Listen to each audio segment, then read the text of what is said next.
Oh boy, because of the sluggish growth, the parched labour market, and the stubborn inflation, Great Britain is again regarded as the sick man of Europe. Brexit is not to blame for all the problems, but it makes a number of symptoms worse. Because hardly a week goes by without strikes crippling Britain's rail network, airports, or healthcare system, and the tax burden is higher than it has been since the Second World War. And I talk about debt and everything tomorrow. At the same time, the quality of public services is low, and there are months of waiting times in the healthcare sector. The economy is languishing and has barely recovered from the slump caused by the corona crisis. And according to the OECD comparison of major global economies, only Argentina and Turkey have higher inflation than the UK. But across the UK, a majority now think Brexit is a bad idea. Only in one constituency are many of the opinion that leaving the EU is the right thing to do. But why is that? The reality is probably worse than we expected at the time, admits Anton Danny. And it sounds devastating. But that's deceptive because the former mayor of the small town of Boston in eastern England still thinks Brexit is a good idea. It's only being implemented completely incorrectly by the government in London. And many people in Boston feel like Danny, who is now talking more and more and about the rage of the people. But say hello to Brexit-City, and on Friday it was 7 years ago that Great Britain voted in favour of Brexit, and the result was close, but not in Boston. There, around 76% voted yes, and that's more than in any other city. And while polls have recently seen approval drop to a low, Boston is underpinning its status as a Brexit stronghold. When the Unheard portal confronted people in the country a few months ago with the statement, it was wrong for Great Britain to leave the EU, there was exactly one constituency in which a majority denied this, and that was Boston. The landscape near the North Sea coast is picturesque because of the many fields. The region is considered a granary of England. Tractors keep slowing traffic down there, and the famous Boston Stump can be seen from miles away, as the locals affectionately call their distinctive steeple, which towers high above the lanes of the market and the town.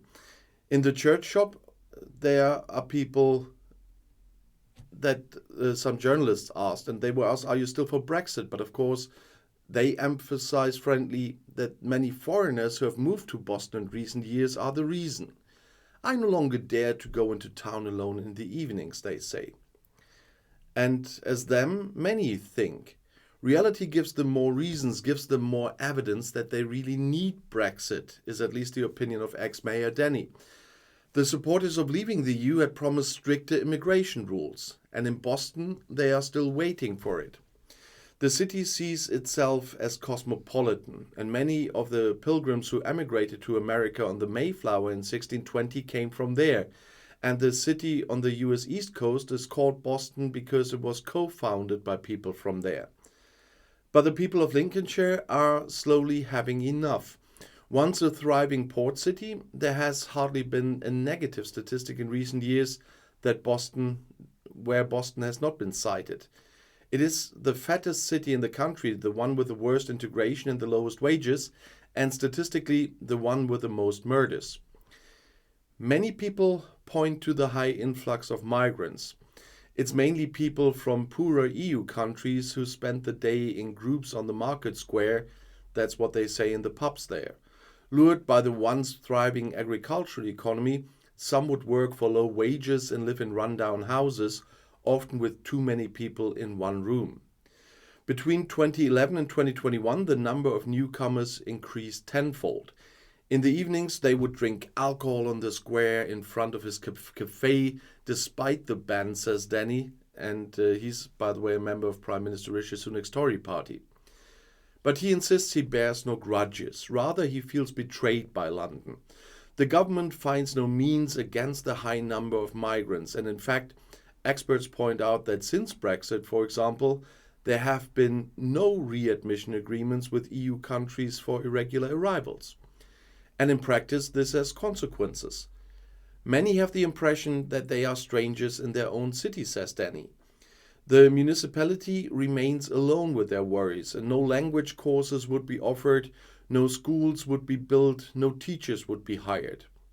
Instead, the range of clinics and the number of neighborhood offices would be reduced.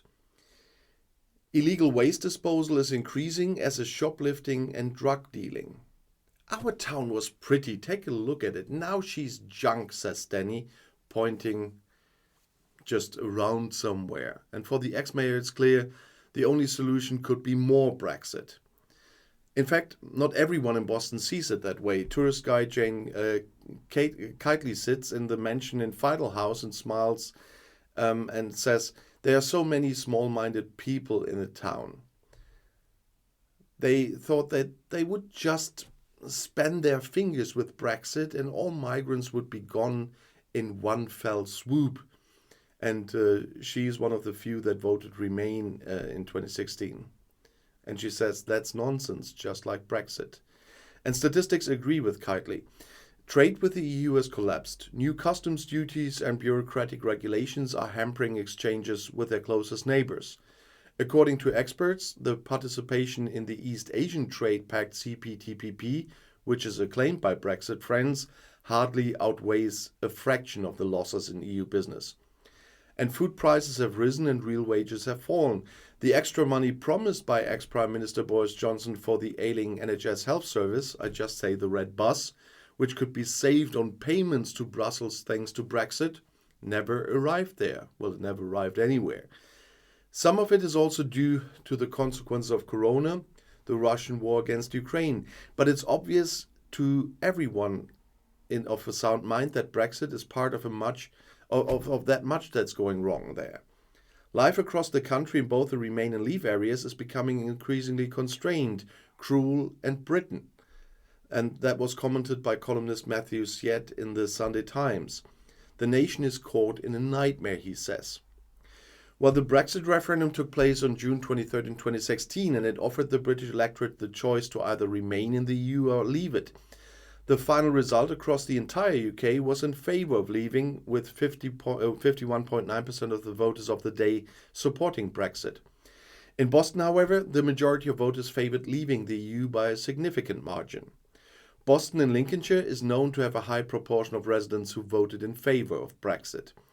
According to the official results, approximately 75.6% of voters in Boston opted to leave the EU, while 24.4% voted to remain. And this made Boston one of the areas with the highest leave vote percentages in the entire country. The reason behind the strong support for Brexit in Boston and in other similar areas can be attributed to various factors, and those are concerns about immigration and its impact on local communities and resources, including strain on public services, housing and employment opportunities, where significant issues for many voters are in these areas. Additionally, some residents expressed dissatisfaction with the EU's perceived influence over Britain's sovereignty and laws.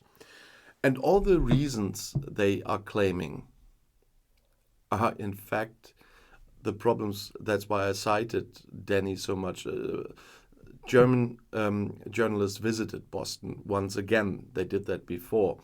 And we all could get the report of the visit via the German press agency. And that's what I'm using a lot for this video today, because it shows one thing. The people don't want to admit they made a mistake. That's point one. And they're just looking for another scapegoat. At the Brexit vote, especially in Boston, they looked at the EU as their scapegoat. But a lot of what's going wrong in Boston, and that's why I cited what he said about the health service, the clean or lacking cleanness of the squares, etc., and the police. That's all due to domestic reasons and to domestic politics. It has nothing to do with the EU. Yeah, there were immigrants coming to the area because they needed them on the farms. Now they have a shortage in agriculture, a shortage of staff there, but the people came there to work in agriculture because the British themselves didn't want to work there. They didn't want to do that work, and they didn't want to do that work for those wages. And they still don't want to do this work. It's hard work. And I gave the asparagus picking example months ago here from Germany. That's not a work I could do.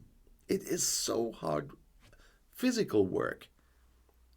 And I have real respect for the people from Eastern Europe that are coming here every year and doing this job to give us asparagus in the asparagus season, which is quite delicious, especially the way we are serving it here in Westphalia. But it was all something where they transferred their issues on a certain group of people, and they transferred all their problems on the EU, which had to do with, at maximum, a fraction of this. But what they were complaining about was a lack of proper work in the British government, because all that was in the list of Danny was homemade and was UK politics.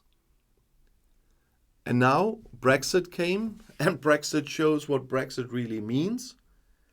And they still want to try to blame somebody else because they voted for Brexit. They don't want to admit they made a mistake, that Brexit is a mistake. And now they are blaming the government. Farage is doing that most publicly. And I talked about this in the videos. And now all the Brexiteers that don't want to admit that Brexit was a mistake are doing just the same. Yeah, Brexit is still great, but they haven't implemented it correctly. If they would have implemented Brexit the way these people wanted that, I mean the real hard WTO Brexit, which I still can often read in the comments, Britain would be even worse off today. And I talk about the historical debt and the very high inflation. And to our whataboutism friends here, it's 3% higher than here in Germany, by the way. That would be much worse with the WTO Brexit.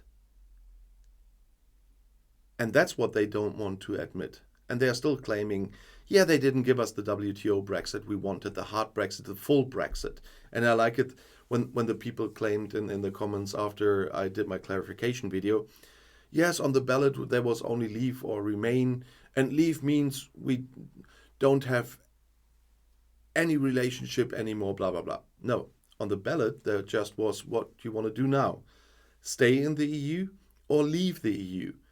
On the ballot, there was no question about the future agreements that were coming after that. It wasn't on the ballot. There was just to stay or to technically leave. Technically leave means leave all the institutions, not be a member anymore, not be in the single market, not be in the customs union on the day this comes into effect. But what has to happen after, not to completely ruin the country, is a matter of future agreements. And there was no referendum on the future agreements the country needed. There was no referendum on the future agreements with Australia and all the other hundreds of countries the EU and with that Britain had agreements with while they were a member. Those agreements are a topic for the government, and that was not part of the ballot. So nobody voted leave, voted on anything on the future agreements. They just voted on one technical move and not what's coming after. But they still believe they did, because they were told so many things by the Leave campaign, but nothing what the Leave campaign told anyone and lied to anyone was on the ballot paper. There was just one simple question with two simple answers, and nothing about the future. But the future will keep us busy with Brexit, I can tell you that. And Brexit is not the only thing that's really problematic at the moment, but Brexit is one of the reasons why it is so problematic. But tomorrow, as I said, I will talk about the historic debt of the country, and it's really historic at the moment, and the high inflation, much higher than in most places, especially on continental Europe and in comparable economies. But if you want to know something more right now about Brexit or other UK politics, the next video is right here in the end screen. And don't forget to visit the new channel you always see up here, Outside Views STFC, where I finally do some gaming that has nothing to do with politics, where you can get your hat on another topic, I can get my hat on another topic, and support for building that channel is still very welcome. That's why it's always up there in the video so you can see it. And I'll see you in my next video. I'll be back.